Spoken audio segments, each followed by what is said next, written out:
High guys, welcome back to my mini vlog. आजचा दिवस ना स्पेशल आहे कारण की आज आहे सियाचा बड्डे.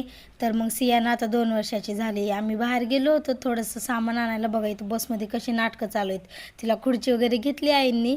तर मग खुर्ची तर घेऊन आलोत घरी, पण मॅडम अख्ख्या मार्केटमध्ये खुर्ची अशी डोक्यावर घेऊन चलत होत्या. घरी आलोत पटकन पावभाजी करायची होती, मग मस्तपैकी भाज्या चिरून घेतल्या.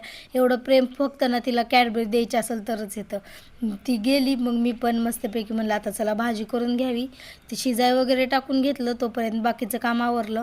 शिजून झालं की म्हणलं चला आधी पटकन भाजीला वगैरे फोडणी देऊन घ्यावी, परत आमच्या दोघींना पण रेडी व्हायचं होतं. मी पटकन भाजी वगैरे करून घेतली. आमचा हा सेम ड्रेस कसा वाटते कमेंट करून नक्की सांगा.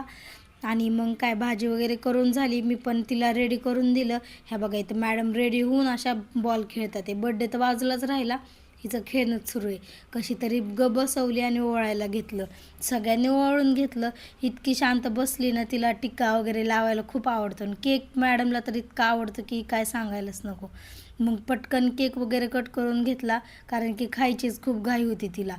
पटकन ती सगळं करून घेतल्याच्यानंतर तिला आधी मी वाटीत केक दिला. हे बघा इथं तिच्या फ्रेंडनी ना तिला गिफ्ट दिलं होतं, पण ते गिफ्ट सोडून आम्हाला केकच्याच मागं लागायचं होतं. आधी केक खायला बसल्यात बघा. ते डोक्यातलं पण नको बोलली, केक खाताना काय डिस्टर्बन्स नको म्हणून. सगळा केक वगैरे खाऊन घेतला आणि मग असं जेवायला केलं होतं पावभाजी वगैरे सगळं. तर भेटूया आपण नेक्स्ट ब्लॉगमध्ये.